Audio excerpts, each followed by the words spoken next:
আল্লামা মুহাদ্দিসে হবিগঞ্জি রহমতুল্লাহি আলাইহি, আল্লামা তফজ্জল হক সাহেব মুহাদ্দিসে হবিগঞ্জি রহমতুল্লাহি আলাইহি এর সুযোগ্য সন্তান, বিশিষ্ট ইসলামী চিন্তাবিদ হযরতুল আল্লাম হযরত মাওলানা মামনুনুল হক সাহেব দামাত বারাকাতুহুল আলিয়া এখন আপনাদের সামনে গুরুত্বপূর্ণ বয়ান পেশ করবেন। হযরতকে তাহার মহামূল্যবান বয়ান পেশ করার জন্য দত্তগ্রাম দারুস সালাম নুরানি মাদ্রাসার পক্ষ থেকে বিনীতভাবে অনুরোধ জানাচ্ছি।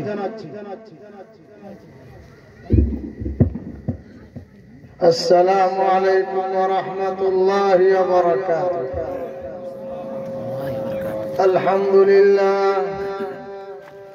আলহামদুলিল্লাহ নাহমাদুহু ওয়া নাস্তাঈনুহু ওয়া নাস্তাগফিরুহু ওয়া নু'মিনু বিহি ওয়া নাতাওয়াক্কালু আলাইহি ওয়া নাউযু বিল্লাহি মিন শুরুরি আনফুসিনা ওয়া মিন sayyiati a'malina man yahdihillahu fala mudilla lahu wa man yudlilhu fala hadiya lahu wa nashhadu an la ilaha illallah wa nashhadu anna سيدنا وسندنا وحبيبنا ومولانا محمدا عبده ورسوله أرسل إلى الناس كافة بشيرا ونذيرا وداعيا إلى الله بإذنه وسراجا منيرا. أما بعد فأعوذ بالله من الشيطان الرجيم. بسم الله الرحمن الرحيم. الرحمن علم القرآن خلق الإنسان علمه البيان. بارك الله لنا ولكم في القرآن العظيم ونفعنا وإياكم بالآيات والذكر الحكيم. فقد جاء في الخبر عن النبي الصادق الأبر وهو الصادق المصدوق صلى الله عليه وسلم أنه قال: إنما بعثت معلما. وقال رسول الله صلى الله عليه وسلم: إنما بعثت لأتمم مكارم الأخلاق، أو كما قال عليه الصلاة والسلام. يا ربي صل وسلم دائما أبدا على حبيبك خير الخلق كلهم. يا خير من دفنت بالقاع أعزمه، فطاب من طيبهن القاع والأكم. نفس الفداء لقبر أنت ساكنه، ففيه العفاف وفيه الجود والكرم. أنت الشفيع الذي ترجى شفاعته على الصراط إذا ما زلت القدم. وصاحباك لا أنساهما أبدا، مني السلام عليكم ما جرى القلم. صلى الله على سيدنا ومولانا محمد وعلى آله وأصحابه وبارك وسلم. صلى الله على سيدنا ومولانا محمد وعلى آله وأصحابه وبارك وسلم. أستغفر الله إن الله غفور رحيم ولا حول ولا قوة إلا بالله العلي العظيم. سبحانك لا علم لنا إلا ما علمتنا إنك أنت العليم الحكيم. Duttagram Darus Salam নুরানি মাদ্রাসার উদ্যোগে আয়োজিত পঞ্চম বার্ষিক ইসলামী মহাসম্মেলন ও নুরানি শিশু শিক্ষা প্রদর্শন। আজকের এই মহতি মাহফিলের মোহতারাম সভাপতি হযরত মাওলানা সাদাতুল ইসলাম সাহেব দামাত বারাকাতুহুম, প্রতিষ্ঠাতা মুহতামিম অত্র মাদ্রাসা, যে মাদ্রাসার উদ্যোগে আজকে এই মাহফিলের আয়োজন করা হয়েছে। নাম হইল দত্তগ্রাম, কিন্তু এখানে ইসলামকে আবাদ করে এটাকে ইসলামাবাদ বানাইতে হবে। ইসলামকে আবাদ করতে হলে, দ্বীন ও ঈমানের পরিবেশকে কায়েম করতে হলে কোরআন শিক্ষার বিকল্প নাই। জুড়ে বলেন ঠিক না বেঠিক? যেখানে কোরআনের চর্চা হবে, যে গ্রাম, যে বসতি, যে এলাকায় কোরআনের চর্চা হয়, সেখানে মুত্তাকি পরহেজগার পয়দা হয়, সত্যিকার ইমানদার সৃষ্টি হয়। নামে ইমানদার হইলে কোনো কাম হবে না, নাম দিয়া কোনো কাম হয় না। মুসলমান নাম দিয়া কবরে গিয়া কোনো কাম হবে না। আল্লাহর বান্দা নাম দিয়া কবরে কোনো কাম হবে না। আল্লাহর বান্দা দুনিয়াতে পরিচয় বন্দিগি দিয়ে আল্লাহর বান্দা হইতে হবে। মুসলমান পরিচয় ইসলাম ভিতরে লালন করে মুসলমান হইতে হবে। যে ইসলাম ভিতরে লালন করবে না, পোষণ করবে না, সে কোনোদিন প্রকৃত মুসলমান হইতে পারে না। মানুষ আল্লাহ পাক রব্বুল আলামিন আমাদেরকে বানাইছেন, নাকে চোখে সুন্দর চুল, সুন্দর হাত, সুন্দর পা, সুন্দর জ্ঞান আর মস্তিষ্ক দিয়া মানুষ হইলে হবে না। মানুষের ভিতরের মানুষত্ব যতক্ষণ পর্যন্ত না থাকবে, সে প্রকৃত মানুষ হবে না। আর মানুষের ভিতরের প্রকৃত মানুষত্ব সৃষ্টি করতে হলে দুনিয়ার কোন শিক্ষায় মানুষ বানাইতে পারে না। মানুষকে প্রকৃত মানুষ বানায় একমাত্র ইসলামের শিক্ষা। আমাদেরকে আল্লাহর বান্দার পরিচয় দিয়ে কোনো লাভ হবে না। বান্দার ভিতরে বন্দেগী থাকতে হবে, মুসলমানের ভিতরে ইসলাম থাকতে হবে, মুমিনের ভিতরে ঈমান থাকতে হবে। যদি ঈমান, তাকওয়া, ইখলাস, লিল্লাহিয়াত, ইসলাম যদি ভিতরে থাকে, তাহলে আল্লাহ পাক রব্বুল আলামিনের রহমত আর বরকত নাযিল হবে। আল্লাহ পাক রব্বুল আলামিনের কোরআনে ওয়াদা আছে। আল্লাহ বলেন, ওয়ালাউ আন্না আহলাল কুরা آمنوا واتقوا لفتحنا عليهم بركات من السماء والأرض ولكن كذبوا فأخذناهم بما كانوا يكذبون। কার কথা বলেন? কার কথা? আল্লাহ তাআলার কথা। আল্লাহ পাক রব্বুল আলামিন বলেন, কোন গ্রামের মানুষ, কোন দেশের মানুষ, কোন শহরের মানুষ, কোন এলাকার মানুষ যদি প্রকৃত ইমানদার হয়, প্রকৃত মুত্তাকি হয়, তাহলে আল্লাহ পাক রব্বুল আলামিনের ওয়াদা, আল্লাহ তাআলা বলেন আসমান থেকে আমি বরকত নাযিল করব। সুবহানাল্লাহ। আল্লাহ বলেন শুধু আসমান থেকে বরকত নাযিল করব না, জমিনের তল থেকে আমি বরকত উঠাইয়া দেব। সুবহানাল্লাহ। বলে মক্কার জমিন সৌদি আরবের জমিন আজকে তারা ভোগ বিলাস করছে, এটা তাদের বদৌলতে আল্লাহ তাআলা দেন নাই। এই সৌদি আরব, আরব ভূমি, ইরাক, কুয়েত, সমস্ত আরব রাজ্যগুলিতে সাহাবায়ে কেরামের কবর আছে। সাহাবায়ে কেরাম ছড়ায় ছিটায় আছে, নবীরা আছেন। যে শাম আর ফিলিস্তিন, শত শত পয়গম্বরদের কবর।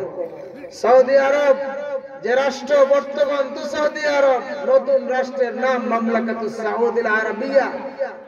এটা তো নতুন রাষ্ট্র, কিন্তু আগে তো আর এটা ছিল না, আগে এই ম্যাপ ছিল না। বর্তমানে 9 লক্ষ বর্গ কিলোমিটারের সে আরব ভূমিতে সাহাবায়ে কেরামের বংশধর ছিলেন, সাহাবায়ে কেরাম ছিলেন।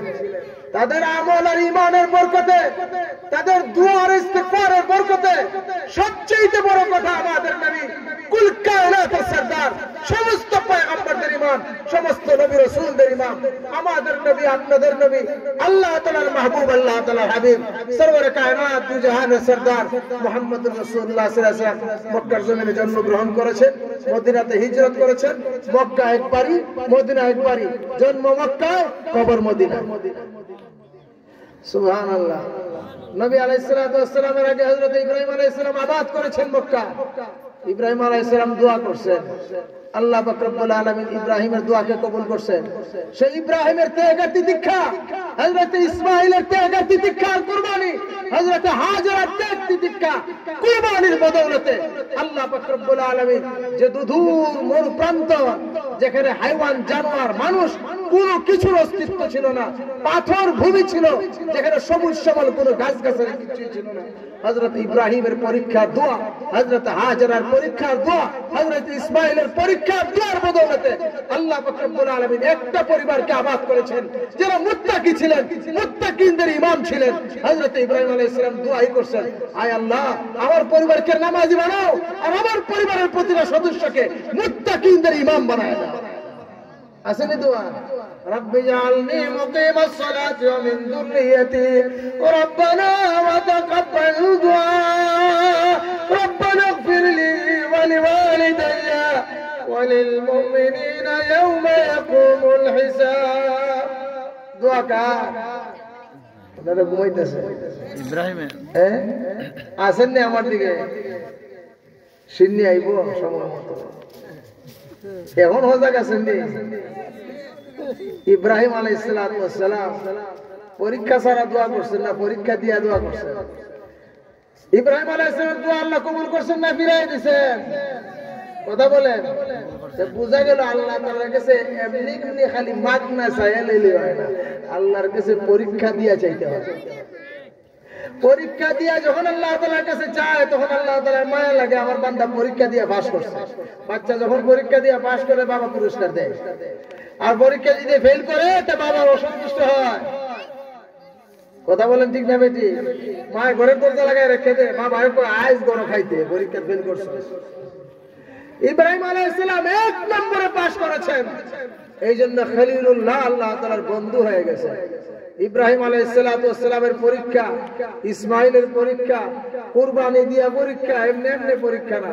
হাজেরের পরীক্ষা, যে নুদুর মরু প্রান্তরে স্বামী ছাড়া, কোনো মানুষ ছাড়া, ছোট দুধের বাচ্চা নিয়ে একাকী দিনাতিপাত করেছেন। খাবারের ব্যবস্থা নাই, কিচ্ছুর ব্যবস্থা নাই। স্বামীকে জিজ্ঞেস করছেন, কই যাও? হযরত ইব্রাহিম জবাব দিয়েছেন, আল্লাহ আমার হুকুম করছেন, আল্লাহ তাআলার রাস্তা বের হওয়ার জন্য। হযরত হাজেরা কি উত্তর দিয়েছেন? নিশ্চয়ই নিশ্চয়ই আল্লাহ পাক রব্বুল আলামিন আমাদের এই সফর, আমাদের এখানে বসতি স্থাপন, আমাদের জন্য আল্লাহ পাক রব্বুল আলামিন কোনো কিছু ক্ষতি করবেন না, কোনো অসুবিধা আল্লাহ তাআলা করবেন না। যে আল্লাহ আপনাকে হিজরত করার হুকুম দিয়েছেন, সে আল্লাহ তাআলা আমাদের হেফাজত করবেন। আল্লাহ তাআলা হেফাজত করছেন না করছেন না? খাদ্য পানীয়র ব্যবস্থা করছেন না করছেন না? হযরত হাজেরার দুয়ার পেরেশানি, হযরত ইসমাঈলের পিপাসার চিৎকার, আল্লাহ পাক রব্বুল আলামিন আরেকদিকে ইব্রাহিমের দোয়া। একটা ফ্যামিলির 3 জন মানুষ, বাবা, ছেলে আর মা, তাদের আহাজারি আর চিৎকার আর দোয়ার বদৌলতে আল্লাহ পাক রব্বুল আলামিন দুনিয়ার জমিনে বেহেশতের পানি চালু করে দিয়েছেন, যাকে জমজম। এমন বরকতময় পানি যে পানি পান করে দোয়া করলে আল্লাহ তাআলা দোয়া কবুল করে। যে পানি পান করে রোগ ব্যাধির কারণে পানি পান করে যদি 100% আল্লাহ তাআলার উপরে ঈমান আর ইয়াকিনের সাথে পানি পান করে ক্যান্সারের মতো রোগ আল্লাহ তাআলা ভালো করে দিতে পারে। হবিগঞ্জের ডাক্তার শহীদুল ইসলাম কালকে সকালে গিয়ে জিজ্ঞেস করে, ডাক্তার শহীদুল ইসলাম হবিগঞ্জে আগে তো পুরানা ডাক্তার, সারা হবিগঞ্জের গ্রামে গঞ্জের সব গিয়া ডাক্তার দেখাইতো। গরিব মানুষের কিন্তু পয়সা নাই, পয়সা চুক্তা নেই, নোয়াখালী ভাষা পয়সা চুক্তা কমায় যা, পয়সা না থাকলে যা না দিস, চিকিৎসা করে দিত। খুব ভালো মানুষ, ক্যান্সার হয়ে গেছে, সিঙ্গাপুর গেছে, পরীক্ষা করাইছে, ক্যান্সারের জার্ম আছে। কইছে আমারে কয়দিনের ছুটি দেন, কয়দিনের ছুটি দিব, বলে 15 দিনে। ও 15 দিনে তো তোমার অবস্থা আরো খারাপ হয়ে যাব। বলে 15 দিনে আমাদের ধর্মের তীর্থস্থান আছে মক্কা, সেখানে আমি যাব, আমার কিছু সাধনা আছে। এদেরকে এদের মতো করে বুঝাইছে, সুজা চলে গেছে উমরাতে। উমরায় গিয়ে সেটা বলে 15 দিন আজওয়া খেজুর আর পানি ছাড়া কিচ্ছু খাই নাই। কোন পানি? জমজমের পানি। এরপরে আমি আবার 15 দিন পরে গেছি, গিয়া পরীক্ষা করাইছি, আমার রক্তের মধ্যে ক্যান্সারের জার্ম বলতে কিছুই নাই। জমজমের পানির বদলে আল্লাহ তাআলা শেষ করে দিয়েছে। আল্লাহ পাক রব্বুল আলামিন যে কথা আমি বুঝাইতে চাই, হযরত ইব্রাহিম আলাইহিস সালাতু ওয়াস সালাম আবাদ করছে। কি আবাদ করছে? আল্লাহর ঘর বানাইছে। কি আবাদ করছে? নামাজ চালু করছে। সুবহানাল্লাহ বলে, সুবহানাল্লাহ। আর আল্লাহ তাআলার কাছে দোয়া করছেন, রব্বি ইন্নী আসকানতু মিন যুররিয়াতি বিওয়াদিন গায়রি যি যারইন ইনদা বাইতিকাল মুহাররাম রব্বানা লিয়ুকিমুস সালাতা ফাজআল আফিদাতাম মিনান নাস তাহওয়ি ইলাইহিম ওয়ারযুকহুম মিনাস সামারাত লাআল্লাহুম তাশকুরুন। আয় আল্লাহ, আমি এমন জায়গায় ঘর বানাইছি, না খাওয়ানোর ব্যবস্থা আছে, না কোনো কিছু বসতি স্থাপন করছি, ঘরও নাই, চাউলও নাই, ওয়ালও নাই, কিছুই নাই, দূর মরুপ্রান্ত, কিচ্ছুই নাই, চতুর্দিকে রোদ আর রোদ, পাথরের ভূমি। আয় আল্লাহ, তুমি এখানে ফল ফলাদির ব্যবস্থা করে দাও, সারা পৃথিবীর মানুষের মনোযোগ আকর্ষণের স্থান তুমি বানায় দাও। আর কি দোয়া করছেন? আয় আল্লাহ, এখানে নামাজ চালু করে দাও। ইব্রাহিমের পরিবার দিয়ে আল্লাহ নামাজ চালু করে দিয়েছেন। এমন নামাজ চালু হয়েছে, সুবহানাল্লাহ, মক্কার কাবাকে সামনে রাখা লক্ষ লক্ষ মানুষ জামাতের সাথে নামাজ আদায় করে। সুবহানাল্লাহ বলে। আর এক রাকাতে কয় রাকাত সওয়াব পাওয়া যায়? কথা কোন না তো, একজন পাওয়া গেছে জবাব দিয়েছে 1 লক্ষ রাকাতের সওয়াব। সুবহানাল্লাহ বলে। কেমন কবুল করা করছে। আর এই মক্কার জমিনে এখন সারা পৃথিবীর সমস্ত ফল ফলাদি পাওয়া যায়, তাও একবারে তাজা। বাংলাদেশে কত আপেল খাইলাম, আমেরিকাও খাইলাম, লন্ডনও খাইলাম, মক্কার আপেলের মতো মজা লাগে না। মক্কা হইছই না, কিন্তু মক্কার হাওয়া বাতাসের আসর ইব্রাহিমের দোয়ার বদৌলতে আল্লাহ তাআলা এমন দিয়েছেন যে বাইরের ফল মক্কার হেরেমের ভিতরে ঢোকার পরে তার স্বাদই পরিবর্তন হয়ে যায়। আবার এই মক্কার চতুর্পার্শ্বে জমিনে বাংলাদেশের ফল ফলাদিও হয়, বাংলাদেশের লাউ কুমড়াও হয়, বাংলাদেশের পেঁপেও হয়, বাংলাদেশের ফুলকপি পাতাকপিও হয়। যারা সৌদি আরব তায়েফে থাকে তাদেরকে জিজ্ঞেস করে দেখেন, ইব্রাহিমের দোয়ার আছে। আমি যে কথা বুঝাইতে চাই, আজকে এখানে যে মাদ্রাসা হয়েছে, এটা বুনিয়াদ হযরত মাওলানা সাদাতুল্লাহ দামাত বারাকাতুহু ব্যবস্থা করেছেন, জায়গা দিয়েছেন। আল্লাহ পাক রব্বুল আলামিন কুদরতি ভাবে বাংলাদেশের মানুষও লাগছে না, কই সৌদি আরবের বেড়া রাজি হয়ে গেছে। এটা বিষয়টা চিন্তা করছে, মাদ্রাসা কই আর দাতা কোথায় বিল্ডিং করে দিত। একটা দ্বীনি মাদ্রাসার উসিলায় একটা এলাকা মুত্তাকিন জামাত তৈরি হয়, প্রকৃত মুসলমানদের জামাত তৈরি হয়, ইমানদারদের জামাত তৈরি হয়, মুত্তাকি বন্দর ফ্যাক্টরি, এই সমস্ত নুরানি ছোট ছোট মাদ্রাসা। একটা কথা শুনেন, প্রত্যেকটা মানুষ মানব সন্তান। কুল্লু মাউলুদিন ইউলাদু আলাল ফিতরা ফাআবওয়াহু ইউহাউবিদানিহি আও ইউনাসসিরানিহি আও ইউমাজ্জিসানিহি। প্রত্যেকটা মানব সন্তান চাই সে মুসলমানের ঘরে জন্মগ্রহণ করো, চাই ইহুদির ঘরে জন্মগ্রহণ করো, চাই খ্রিস্টানের ঘরে জন্মগ্রহণ করো, চাই হিন্দু শিখের ঘরে জন্মগ্রহণ করো, ইসলাম ধর্ম ছাড়া পৃথিবীর যে কোনো ধর্মের জন্মগ্রহণ করো, যে কোনো ধর্মের মা বাবার ঘরে যে বাচ্চা জন্মগ্রহণ করে, আল্লাহর নবী বলেন মানুষ মাত্রই তাওহীদ আর একত্ববাদের বিশ্বাসের উপরে একটা মানব সন্তান জন্মগ্রহণ করে। কুল্লু মাউলুদিন ইউলাদু আলাল ফিতরা, এটাকে ফিতরা বলে। ঈমানের উপরে জন্মগ্রহণ করে।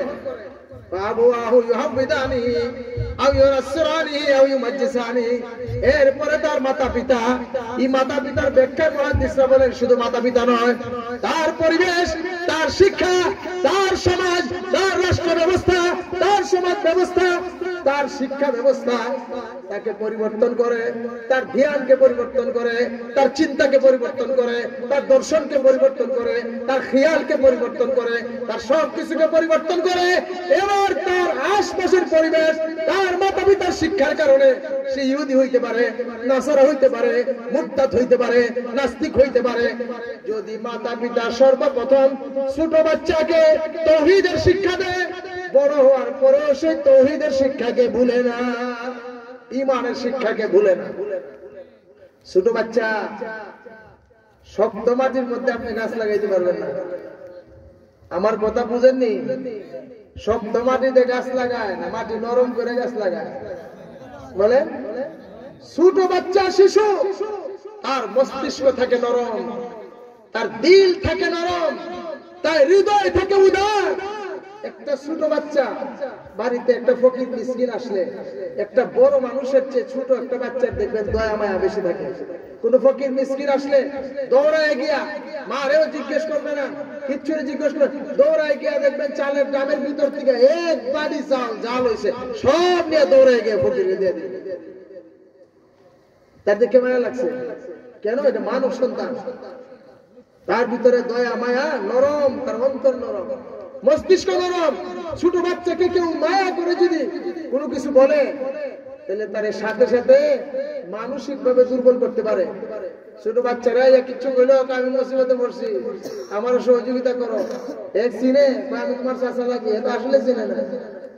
ছোট বাচ্চা মায়া লেগে গেছে, দেখুন কিছু না কিছু না তারে দিয়া দিছে, মায়াও কইতে পারে না, বাবাও কইতে পারে না। যে ছোট বাচ্চাদের স্বভাব, ওই ছোট শিশু মন মস্তিষ্কে দিলে যদি কোরআন ঢুকায় দেওয়া যায়, তাওহীদের বিশ্বাস ঢুকায় দেওয়া যায়, প্রকৃত ঈমান ঢুকায় দেওয়া যায়, তাহলে কোনদিন পরবর্তী জীবনে কোন শিক্ষা, স্কুল কলেজ ইউনিভার্সিটির নাস্তিকবাদী শিক্ষা, পশ্চিমা শিক্ষা, ইহুদি খ্রিস্টানদের বানানো শিক্ষা, চিন্তাধারা তার বুনিয়াদী শিক্ষাকে টলাইতে পারবে না, টলাইতে পারবে না, টলাইতে পারবে না। জোরে বলেন ঠিক না? ওই যে নুরানি মক্তবে ঈমানের শিক্ষা পেয়েছে, ঈমানে মুজমাল আর ঈমানে তাফসীলের শিক্ষা, পবিত্রতার শিক্ষা, দয়া মায়ার শিক্ষা, সুবহানাল্লাহ, নামাজের শিক্ষা, ওই শিক্ষা থেকে কোনোদিন কেউ বঞ্চিত করতে পারবে না। আপনি ব্যাকগ্রাউন্ড গিয়ে দেখেন, যারা বড় বড় নাস্তিক হয়, মুরতাদ হয় আমাদের বাংলাদেশে, আর আলেমদের বিরুদ্ধে কুৎসা রটনা করে, ইসলামের বিরুদ্ধে কুৎসা রটনা করে, আমাদের দেশে একজন বড় মুরগি আছে, একটা মুরগি বড় নাস্তিক, এখন বড় অসহায় অবস্থায় আছে, বড় দুঃখিত অবস্থায় আছে, বড় বড় মুস লইয়া এরপরে গিয়া টকশুর মধ্যে কত বড় তার চিন্তা। বাংলাদেশে এক সময় যাত্রা পালা হইতো, এটা আমাদের আদি বাঙালি সংস্কৃতি ছিল, আমাদের সভ্যতার নিদর্শন ছিল। গ্রামে গঞ্জে বৈশাখ মাসে যখন ধান উঠাইতো, এরপরে গ্রামের বাড়িতে বাড়িতে উঠানে উঠানে সব জায়গায় যাত্রা পালা গান হইতো, এটা আমাদের কতই না বাঙালিদের সৌন্দর্য ছিল। ওই সমস্ত মোল্লা মৌলবীরা বাংলাদেশে ওয়াজের প্রথা চালু করে আমাদের বাংলাদেশের সেই আদি প্রথা, আমাদের বাংলাদেশের সভ্যতা সংস্কৃতি, ওই যাত্রা পালার গান এগুলিকে বন্ধ করে দিয়েছে। এখন মানুষ জানেই না, এখনকার প্রজন্ম জানেই না যে এক সময় বাংলাদেশে যাত্রা পালার গান হইতো। এখন স্কুলের ছাত্র আরো বেশি ওয়াজ মাহফিলের দিকে উৎসাহ। জোরে বলেন ঠিক না বেটি? আমাদের বাংলাদেশে গ্রামে গঞ্জে যে ছেলেরা বড় বড় খেলার প্রতিযোগিতা করে, খেলার আয়োজন করে, এই ছেলেরাই আবার দেখবেন বড় বড় যুব সংঘ বানাইয়া, তরুণ সংঘ বানাইয়া, একটা ইসলামী নাম দিয়া সব ছেলেরা একত্রিত হইয়া, এটা তার ইমানি চেতনা, এটা তার ইসলামী চেতনা। খেলাধুলা দুনিয়ার কোনো কিছু তাকে ইমান আর ইসলামের চেতনা থেকে বিচ্যুত করতে পারে না। কেন পারে নাই? ওই সমস্ত নুরানি ছোট ছোট মাদ্রাসা গ্রামে গঞ্জে আমাদের মুরব্বীরা, আমাদের আকাবির বুজুর্গানে দিন উলামা মাশায়েখ মানুষের কাছ থেকে চাল চান্দা করে, ধান চান্দা করে, ঘরে ঘরে হাঁটে হেঁটে হেঁটে মানুষের সাথে মায়া মহব্বত করে গ্রামে গঞ্জে ছোট ছোট ছনের ঘরগুলির মধ্যে পাঞ্জেগানা মসজিদ কায়েম করেছেন। সেখানে সকালবেলার সবাহি বক্তব্য চালু করেছেন। ঘর থেকে ছোট ছোট বাচ্চাদেরকে ধরে ধরে এনে এনে কোরআন শিক্ষা দিয়েছেন। যে ছোট বাচ্চা ছোটবেলায় তাওহীদের শিক্ষা পেয়েছে, ঈমানের শিক্ষা পেয়েছে, ঈমানের শিক্ষা পাইতে পাইতে বড় হয়েছে, ইমাম সাহেবের সংস্পর্শে, শেখদের সংস্পর্শে, আলেমদের সংস্পর্শে ছোটবেলা থেকে বড় হয়েছে, সে কোনোদিন সে ঈমানের শিক্ষাকে ভুলতে পারে না। দুনিয়ার জাগতিক শিক্ষার প্রভাব, দুনিয়ার খেলাধুলার প্রভাব, এই সব কিছুর পাশাপাশি সে ঈমানের শিক্ষাকে ভুলে নাই, সেই স্পৃহা আর চেতনাকে সে ভুলে নাই। এই জন্য ছোট বাচ্চারা যখন একটু বুঝদার হয়, খেলার বয়স হয়, তরুণ বয়স হয়, মেট্রিকে পড়ে, 8-এ পড়ে, 7-এ পড়ে, এরকম তরুণ তরুণ ছেলেরা 10 জন, 20 জন, 30 জন, 40 জন, 50 জন, 100 জন হইয়া আমরা কোরআনের তাফসীরের মাহফিল। এই শিক্ষাটা পাইলো কোথায়? কথা কন না তো। শিক্ষাটা পাইলো কোথায়? ওই সমস্ত নুরানি মাদ্রাসাগুলি থেকে। আজকে যে নুরানির প্রদর্শন করা হয়েছে আপনাদের সামনে, এবং পরবর্তীতে আরো একটু কর্মসূচি রয়েছে আপনাদেরকে দেখানো। এই সমস্ত বাচ্চারা এই যে আজকে শুরু করলো, এই বাচ্চা একদিন আমি যখন লাশের খাটিয়ে শুয়ে থাকবো, আমার আমল করার যখন কোনো সুযোগ থাকবে না, নামাজ ইবাদত বন্দেগী কোনো কিছু করার সুযোগ থাকবে না, কিন্তু আমার এই ছোট ছেলেটাকে ছোটবেলায় যখন কোরআন শিক্ষা দিয়েছি, সে কোরআন পড়তে জানে, সে জিয়ারত করতে জানে, কবরের মুর্দার জন্য কি হাদিয়া পাঠাইতে হয় সব সে জানে, জানাজার নামাজের ইমামতি করতে জানে, লাশকে সহি তরিকায় ধোয়াইতে জানে। আজকে বাংলাদেশে একটা সময় এরকম ছিল, গ্রামকে গ্রাম একটা মৌলবী খুঁজে পাওয়া যেত না যে একটা সহি শুদ্ধ ভাবে সুন্নত তরিকা একজন মুসলমানের লাশ ধোয়াইতে পারে। একটা জমানা ছিল। এগুলি আমাদের বাবাদের কাছে শুনেছি। আমার বাবা হবিগঞ্জি রহমতুল্লাহ আলাইহি শেখ হবিগঞ্জি দৌড়ে হাদিস পাশ করার পরে হাফেজ হয়েছে। বলেন এত হাফেজের সংকট যে মানুষের স্পৃহা আগ্রহ যে কি করবে খতমে কোরআন। আগে গ্রামে গঞ্জে, আজ থেকে 20-30 বছর আমরা যখন ছোট, গ্রামে গঞ্জে কোন মসজিদে কোরআনের খতমে তারাবি হইতো না, সূরা তারাবি হইতো। খতমে তারাবি পড়াইবার জন্য একজন হাফেজ কোরআন পাওয়া যেত না। একটা সময় ছিল আমাদের বাংলাদেশে, এখন এটা নাই, আস্তে আস্তে কথা উঠে গেছে। ওই রবিউল কি বলে শাবান মাসে মাইক লাগাইয়া অথবা মাইক ছাড়া ঘরে ঘরে কোরআনের খতম পড়া হইতো। সমিনা আমাদের হবিগঞ্জের ব্রাহ্মণবাড়িয়ার পুরান কিছু হাফেজ যারা আমাদের সাথে এখন কথা বলে বুড়া হয়ে গেছে, বয়স 60-70 বছর, বলে ব্রাহ্মণবাড়িয়া থেকে হবিগঞ্জে আসতাম সবিনা পড়ার জন্য, কারণ হবিগঞ্জে কোনো হাফেজ খুঁজে পাওয়া যেত না যে সবিনা পড়তে পারে। এই জন্য যারা একটু ধনী মানুষ এরা ব্রাহ্মণবাড়িয়া চলে যেত জামিয়া ইউনিসিয়া, সেখানে গিয়ে কইতো আমার বাড়ি হবিগঞ্জ, কোথায় চুরানগা, কোথায় শাইস্তাগঞ্জ, কোথায় কই সুতান হবিগঞ্জে অমুক জায়গায় বাড়ি। কেন আসছেন? কয়েকজন হাফেজ দেন। কি করতো? আমার বাড়ির সবিনা পড়াইতাম। আর খতমে তারাবি তো দূর কি বাত। হবিগঞ্জের হুজুর রহমতুল্লাহ আলাইহি বলেন, ওই মানুষের খতমে তারাবির চাহিদাকে পুরা করার জন্য মানুষের ছিল শক্তিশালী ওই জামানা, মানুষের আগ্রহ আর জজবা ছিল। বলেন 10 দিনে এক একটা খতম পুরা করছি এক এক এলাকায় গিয়া। সুবহানাল্লাহ, এক এক এলাকায় গিয়া হবিগঞ্জের হুজুর রহমতুল্লাহ বলেন 10 দিন করে, 10 দিন অমুক এলাকায়, 10 দিন অমুক এলাকায়, 10 দিন অমুক এলাকায়।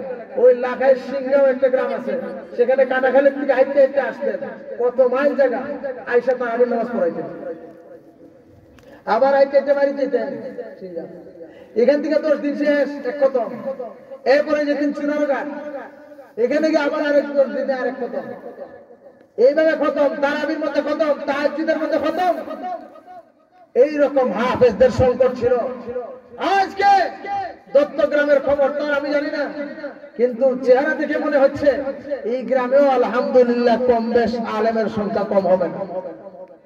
এমন কোন গ্রাম নেই, বানিয়াচং থানা, রবিগঞ্জ থানা, হবিগঞ্জে জেলা, প্রতিটা থানায়, প্রতিটা গ্রামে গঞ্জে আজ কওমি মাদ্রাসা, বড় বড় আলেম, মুহাদ্দিস, শেখুল হাদিস, মুফাসসির, ছোট বড় অনেক উলামায়ে কেরাম এক এক গ্রামের মধ্যে। এগুলি এমনি তৈরি হয়েছে, কথা কন না তো, এই সমস্ত ছোট ছোট মাদ্রাসার থেকেই তৈরি হয়েছে। কথা শুনবেন না শেষ করে দিতে হবে? হ্যাঁ, মদিনার একজন বড় মুহাদ্দিস ছিলেন, রাবিআতুর রায়। বলেন নাম কি? বলেন নাম কি? মুখস্থ থাকবনি। রাবিআতুর রায়। রাবিআ হলো ওনার নাম, আর রায় মদিনার সবচেয়ে বড় বড় আলেম, তারা ওনার টাইটেল লাগাইছেন রায়, অর্থাৎ রাবিয়া। এত ছোট্ট বয়সে পৃথিবী বিখ্যাত আলেম হয়েছেন, এমন আলেম হয়েছেন যে ফুকাহা মিনাস সাবা, 7 জন ফাকিহের মধ্যে মদিনার একজন। কত বয়সে বড় আলেম হয়েছেন? দাঁড়িয়ে উঠছেন। সুবহানাল্লাহ বলে। ওই ফুকাহায়ে সাবার একজন, 7 জন বড় বড় ফকিহ, যাদের সাইনে কোন ফতোয়া দিলে রাষ্ট্র এটাকে মানতে বাধ্য হইত, তৎকালীন খলিফা এটা মানতে বাধ্য হইত। এরকম বড় মুহাদ্দিস ছিলেন, মুফাসসির ছিলেন, ফকিহ ছিলেন, মুফতি রাবিয়া। কিন্তু ওনার জীবনী ইতিহাস কিতাবের মধ্যে এইভাবে লেখা যে ওনার বাবা একজন মর্দে মুজাহিদ ছিলেন, জিহাদের ময়দান থেকে ফিরে খালি আইছেন, গনিমতের মাল পাইছেন। 30,000 দিনার ওনার স্ত্রীর কাছে জমা দিচ্ছেন, গনিমতের মাল, টাকা উপার্জন দিয়ে মসজিদে গেছেন। নতুন বিয়া শাদী করছেন, মর্দে মুজাহিদ জিহাদের ময়দান থেকে আইছেন, গনিমতের মাল পেয়েছেন, বিয়ে করছেন। বিয়ে করছেন, স্বামী স্ত্রী মেলামেশা হয়েছে, স্ত্রীর পেটের মধ্যে বাচ্চা, আলামত প্রকাশ পাইছে। গেছেন মসজিদে, ইমাম সাহেব জিহাদের বয়ান দিয়েছেন, খতিব সাহেব। আবার জিহাদের জজবা উঠে গেছে। বলেন কই পাঠাইবেন? বলে খুরাসান যেতে হবে জিহাদের জন্য। কোথায়? মদিনার। কোথায়? খুরাসান। খুরাসান বুঝেন বর্তমানে রাশিয়া। রাশিয়ার আন্ডারে তো এখন না, স্বাধীনতা অর্জন করে ফেলেছে খুরাসান, সেই আফগানিস্তান। খুরাসান যেতে হবে জিহাদের জন্য, নাম লেখাই দিয়েছে। ঘরে এসে স্ত্রী কইতেছেন যে বিয়া শাদী করলাম, তোমার সাথে আমার দাম্পত্য জীবন শুরু হয়েছে, এখন আল্লাহ তাআলার রাস্তায় জিহাদ করা এটা আমার নেশা, এটা আমার পেশা। এখন খতিব সাহেব কইছেন জিহাদের ময়দানে যেতে হবে, আমার ঈমানের জজবা উঠছে, আমি নাম লেখাই এনেছি। বউ মাশাআল্লাহ আমরার এই জামানার বউয়ের মতো না। তবলিগো নাম লেখাইলে পরে কয় তুমি গাঠি লিয়ে যাইবে তবলিগো, আমি গাঠি লিয়ে যাবো বাড়ি। আর কাম পাইছো না, তবলিগো নাম লেখাইলে আমার জিজ্ঞাসা তোমারে কেডা কইছে? সংসার আমি একলা না, না তুমি আর আমি মিললা। তুমি যে তবলিগোর নাম লেখাইলাও, কারো জায়গায় লেখাইছো? তুমি গাঠি লিয়ে যাইবা তবলিগো, আর আমি গাঠি আনাইয়া বাবার বাড়ি। একলা একলা পারতাম না থাকতাম। আর রাবিয়ার মা, বাবার নাম হলো ফারুক। স্বামী যখন এসেছেন জিহাদের ময়দানে নাম লেখাইছি, স্ত্রী বলেন আলহামদুলিল্লাহ, আলহামদুলিল্লাহ, আলহামদুলিল্লাহ। আমার কত বড় সৌভাগ্য যে আমার স্বামী ফারুক জিহাদের ময়দানে নাম লিখিয়েছে। আমি এখন একজন গাজীর স্ত্রী। আমার স্বামী যদি জিহাদের ময়দানে শহীদ হয়ে যায়, হাসরের ময়দানে আমার স্বামী রক্তাক্ত শরীরে হাসরের ময়দানে আল্লাহ তাআলার সামনে হাজির হবে। সেই সময় আমার স্বামীর পাশে আমি দাঁড়াবো, ওই শহীদের একজন গর্বিত স্ত্রী হিসাবে আমার স্বামীর পাশে আল্লাহ তাআলার সামনে, আল্লাহর নবীর সামনে, হাসরবাসীর সামনে দাঁড়াইবো। আমার কত গর্ব হবে, অহংকার হবে যে ফারুকের মতো একজন শহীদ মর্দে মুজাহিদের স্ত্রী আমি। সুবহানাল্লাহ, আলহামদুলিল্লাহ। আর যদি তুমি গাজী হও, তাও আমার গর্ব, আমি একজন গাজীর স্ত্রী। গাজী এ বাড়িতে ফিরে আইলে তো তোমারে পাইবো, তাও আলহামদুলিল্লাহ। আর যদি শহীদ হয়ে যাও, পরকালে দেখা হবে, জান্নাতে একসাথে থাকবো। সুবহানাল্লাহ।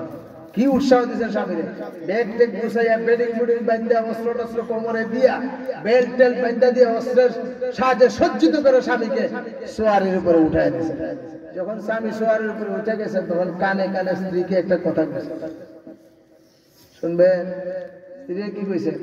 কইছেন, ও আমার স্ত্রী, তোমার কাছে আমার দুইটা আমানত আছে, যদি তুমি আমানতের হেফাজত করো তাইলে তো তুমি আমার একজন গর্ব করার স্ত্রী, আর যদি খিয়ানত করো তাইলে এটা তোমার ব্যাপার, দুনিয়াতেও ক্ষতিগ্রস্ত হইবা, আখিরাতেও ক্ষতিগ্রস্ত হইবা। তিনি জিজ্ঞেস করেন, দুইটা আমানত কি যেটার খিয়ানত আমি করতে পারবো না, আমানতের হেফাজত করতে হবে, বলেন দুইটা আমানত কি? এখন স্বামী বলতেছেন, এক নম্বর আমানত হইল তোমার কাছে আমি 30,000 দিনার হেফাজত রেখেছি। 30,000 দিনার, এটা আমার গনিমতের লভ্যমান সম্পদ। 2 নম্বর হইল তোমার পেটের ভিতরে আমার সন্তান আছে, এটা আমানত। সন্তানকে সুশিক্ষা যদি দাও, দিন শিক্ষা যদি দাও, প্রকৃত আলেমে হক্কানি রব্বানি যদি তুমি বানাও, প্রকৃত আল্লাহ তাআলার হাফেজ যদি তুমি তৈরি করো, মুত্তাকি পরহেজগার যদি তুমি বানাইতে পারো, তার চিন্তা চেতনার ভিতরে যদি একত্ববাদের চেতনা তুমি সৃষ্টি করতে পারো, পাক্কা ইমানদার যদি তুমি বানাইতে পারো, তাহলে তুমি আমানতের হক আদায় করলা, আমানতকে হেফাজত করলা। সুতরাং তোমার কাছে আমার দুইটা আমানত, 30,000 দিনার তোমার কাছে আমানত, আর আমার সন্তান তোমার পেটের ভিতরে আমানত। ওই দুইটা আমানতের খেয়ানত করা যাবে না, একটা হলো মাল আর একটা হলো আওলাদ। দুনিয়াতে তো দুইটাই বড় সম্পদ, একটা হলো মাল আর একটা। স্বামী চলে গেছেন জিহাদের ময়দানে, সুবহানাল্লাহ। এক এক রিওয়ায়াতে এক এক রকম আছে, কোন রিওয়ায়াতে আছে 26 বছর পরে জিহাদের ময়দান থেকে আসে। কত বছর? মা কথা কোন না, কয় বছর? 26, বুঝছেন? একবারে গেছেন নওজোয়ান, জিহাদের ময়দান থেকে ফিরে আসতে আসতে দাড়ি টাড়ি কিছু সাদা হয়ে গেছে, আমার যেরকম কিছু সাদা হয়েছে। এইদিকে মা আমানতের বড় হেফাজত করেছেন। বাবা যে কথা বলে গেছেন স্বামী, ওই রাবিয়া নিজের সন্তানকে, ছোট সন্তান, মদিনার মসজিদে নববীতে নিয়ে গেছেন আঙ্গুলে ধরে ধরে। ছোটবেলায় মা নিজেই কায়দা পড়াইছেন, নাম পড়া পড়াইছেন, কোরআন শরীফ পড়াই দিয়েছেন। এখন তাকে হাদিস শিক্ষা করাইতে হবে, কোরআন শিক্ষা দিতে হবে, কোরআনের ব্যাখ্যা শিক্ষা দিতে হবে। ছোট বাচ্চা কোরআনের হাফেজ বানাইতে হবে। কোথায় কোরআনের হাফেজ বানাইবেন? তার বিদ্যালয় কোনটা, শিক্ষালয় কোনটা? রাবিয়ার শিক্ষালয় হলো নবীর শিক্ষালয়, মসজিদে নববী। সুবহানাল্লাহ। সেখানে হাদিস পড়ান কে? সুবহানাল্লাহ। সেখানে হাদিস পড়ান সাহাবায়ে কেরাম, সেখানে হাদিস পড়ান, কোরআনের শিক্ষা দেন বড় বড় তাবেঈ। রাবিয়া ওই সমস্ত বড় বড় তাবেঈদের কাছে হাদিস পড়েন, কোরআনের ব্যাখ্যা পড়েন। পড়তে পড়তে একবারে দাড়ি উঠার আগে 13-14 বছর বয়সে মদিনার শ্রেষ্ঠ মুহাদ্দিস হয়ে গেছে। সুবহানাল্লাহ। বাবার খবর আছে? বাবা কই? কথা কোন? বাবা কোথায়? জিহাদের ময়দানে। আর মার কত গর্ব! আর দীর্ঘ 26 বছর পর্যন্ত স্বামীর জন্য অপেক্ষা করতে করতে এক সময় কিছু আশা কিছু নিরাশা, হয়তো আমার স্বামী শহীদ হয়ে গেছে, আর যদি শহীদ না হয়ে থাকে, গাজী হয়ে যদি ফিরে আসে, তাহলে তার চক্ষু শীতল হবে যে সন্তান আমার পেটে রেখে গিয়েছিল, সন্তান নারী হবে না পুরুষ হবে, কিচ্ছুই আমার স্বামী জানতো না, আমিও জানতাম না। কিন্তু আমার স্বামীর কথা ছিল, আমার স্বামীর সাথে আমার ওয়াদা ছিল, তাকে যুগ শ্রেষ্ঠ আলেম বানাবো। যদি মেয়ে হয়, যুগ শ্রেষ্ঠ আলেমা বানাবো, মুফাসসির বানাবো, মুহাদ্দিস বানাবো, ছেলে হোক আর মেয়ে হোক। এখন হইছে ছেলে, মা বড় বড় তাবেঈনদের কাছে পাঠিয়ে দিয়েছেন। সাঈদ ইবনে মুসাইয়্যিব বহুত বড় তাবেঈ ছিলেন, যিনি হযরত আবু হুরায়রা রাদিয়াল্লাহু তাআলা আনহু মেয়ের জামাতা ছিলেন। সুবহানাল্লাহ। সাঈদ ইবনে মুসাইয়্যিব কে ছিলেন? হযরত আবু হুরায়রার শাগরিদ, যোগ্য শাগরিদ দেখে হযরত আবু হুরায়রা, যিনি সাহাবাদের মধ্যে সবচেয়ে বড় আলেম, সবচেয়ে বড় মুহাদ্দিস ছিলেন। আবু হুরায়রার শিক্ষককে স্বয়ং নবী আলাইহিস সালাতু ওয়াস সালাম, নবীর কাছ থেকে সমস্ত সাহাবীদের মধ্যে সবচেয়ে বেশি হাদিস রওয়ায়াত করেছেন। যার কারণে বুখারী বলেন, সিয়াসতের হাদিসের কিতাব বলেন, তাফসীরের কিতাব বলেন, প্রতি পৃষ্ঠা উল্টাইলে হযরত আবু হুরায়রার নাম আসে। আবু হুরায়রার শাগরিদ কে? সাঈদ ইবনে মুসাইয়িব। যোগ্য শাগরিদ দেখে নিজের মেয়েই বিয়া দিয়ে দিয়েছেন হযরত সাঈদ ইবনে মুসাইয়িবের কাছে। আবার মেয়ে অযোগ্য, বাবা যেরকম সাহাবীদের মধ্যে শ্রেষ্ঠ মুহাদ্দিস হযরত সাঈদ ইবনে মুসাইয়িবের যে মেয়েকে আবু হুরায়রার কাছে বিয়া দিয়েছেন, ওই মেয়ে ওই জামানার মেয়েদের মধ্যে সবচেয়ে বড় আলেম। সুবহানাল্লাহ বলে। সাঈদ ইবনে মুসাইয়িবের মেয়ে হযরত আবু হুরায়রা মেয়ে সাঈদ ইবনে মুসাইয়িবের কাছে বিয়া দিয়েছেন। সাঈদ ইবনে মুসাইয়িবের কাছে লেখাপড়া করেছেন হযরত রাবিয়া। লেখাপড়া করে যুগ শ্রেষ্ঠ মুহাদ্দিস। বাবা 26 বছর পরে আইছেন, আইয়া ঘরের দরজা ডাক দিয়েছেন। অজাগ আছেন না আপনারা? ঘরের দরজা 26 বছর পরে, আর মা ঘরের পিছনে কামে ব্যস্ত। ঘরে নওজোয়ান ছেলে রাবিয়া, এখন তো মুহাদ্দিস তো হয়ে গেছে 13-14 বছর বয়সে, এখন বয়স আরো বাড়ছে, এখন দাড়ি উঠছে, কিন্তু যৌবন চেহারার মধ্যে চকচক করতেছে। বাবা ইয়া ডাক দিছে দরজা, ডাক দিতে দেখেন নওজোয়ান ছেলে ঘরের দরজা খুলে দিছে। বাবা তো মুজাহিদ, উঠে গেছে রাগ, নিজের ছেলেরে চিনেন না, দরজা খুলতেই কলারের মধ্যে তালা দিয়া ধরছে। এই স্বামী নাই ঘরে, একটা মেয়ে লোকের ঘরে একাকি, তোর মতো এরকম বদমাশ করতে গাইছস? আমার স্ত্রীর ঘরে তুই কিটা? চিনি না জানি না আজনবী, তোর একদিন আর আমার একদিন। বাবা ছেলেরে ধরছেন কলারের মধ্যে আর অস্ত্র বাইর করতেছেন, এখন ধরবে। ছেলে কয়, আমার বাবা কতদিন আগে গেছেন, মরছেন না বাঁচছেন জানি না, তোর মতো এরকম সন্ত্রাস আর ডাকু